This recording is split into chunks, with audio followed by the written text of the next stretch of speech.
Booking a vacation rental with the two most popular vacation rental platforms in the United States, which is Airbnb and Vrbo, it should be easy, right? And if something comes up and you need to cancel your reservation, that should be easy too. But there's a long list of rules that each of these platforms has that dictate whether or not you can get a refund from the company for a cancellation. And the biggest policy that I think consumers often miss is both sites' weather-related policies. Now, on Airbnb, it's called their Major Disruptive Events Policy. And on Vrbo, it's called their Extenuating Circumstances Policy. And weather makes up a big part of these policies, but there's also other things included like power outages, war, civil unrest. So there are a lot of big things that are included in these policies. But the one that you probably need to know is the weather policy. And this is how it works. Essentially, both of these platforms say, hey, if a weather event happens and you already knew about it, or it's happening during the typical season for that event, then we're probably not going to give you a refund if you have to cancel. So a good example is hurricanes. The hurricane season in the Atlantic runs from June 1st all the way to November 30th. So let's say you book an Airbnb in the Bahamas 3 months into hurricane season. And as your trip is getting closer, you're watching reports and radar to make sure there aren't any storms that are going to be coming through the islands when you're supposed to be there. And, as luck would have it, a hurricane is predicted to go right across the islands about 2 days into your vacation. So you say I'm not going to do this. This is unsafe. There's no way I'm going to go on vacation and ride out a hurricane.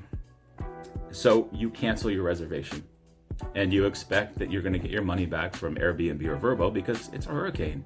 And there's no possible way that you can go and one, enjoy your vacation, and two, be safe. Well, because of these policies these two sites have, there's a good chance that you're not going to get your refund because the hurricane happened during hurricane season. It's essentially the company saying you should have known better.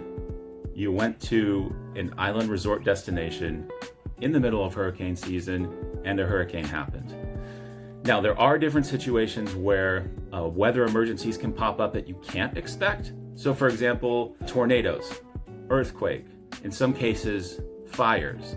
These things that are unpredictable, that just kind of happen out of the blue, those are more likely to get you a refund if you have to cancel. Because, like I said, they're not really predictable. You can't predict when a tornado is going to hit.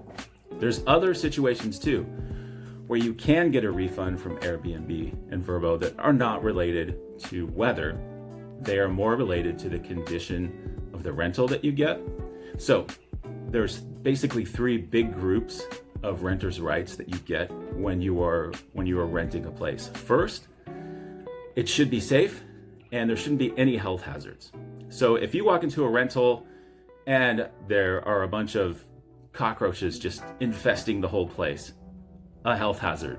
You contact the host, you contact Airbnb, you take pictures, you say this place is gross, it's not safe, and there's a good chance that those companies will refund you your reservation.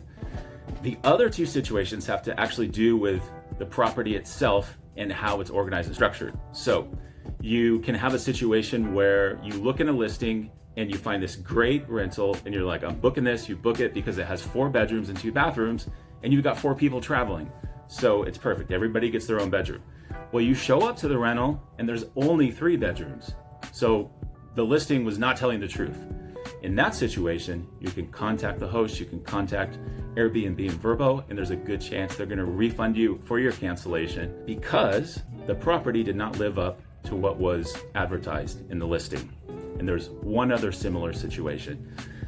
Let's say you book an apartment in Barcelona, and the listing says that there's a full kitchen, 1 bedroom, and 1 bath. You show up to the apartment, and there isn't a full kitchen, it's just a microwave and a hot plate.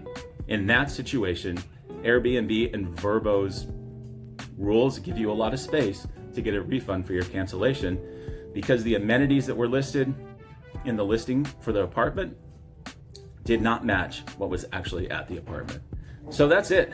Those are the 4 big things you should know when you're booking. Those are the 4 big renters' rights that you should know about. Major disaster / weather, health and safety of the property, and then the property having the number of rooms and the type of rooms that the listing says it has. So if you can remember these when you book, there's a good chance that you'll be prepared for emergencies or health and safety issues, or even storms that pop up during your booking or before. So keep these in mind. Make sure you read over the fine print of the listing for the property that you want, and go into it knowing there are a lot of situations that can be covered by Airbnb and Vrbo's cancellation policies and refund policies, but there are some very specific situations that are not. And so if you have to cancel, there could be a good chance that those rules and those regulations for the two sites will give you a lot of relief when you have to cancel because of a hurricane, but there are other situations where it's going to turn the headache that you're facing by canceling into just a lot more of a stressful situation.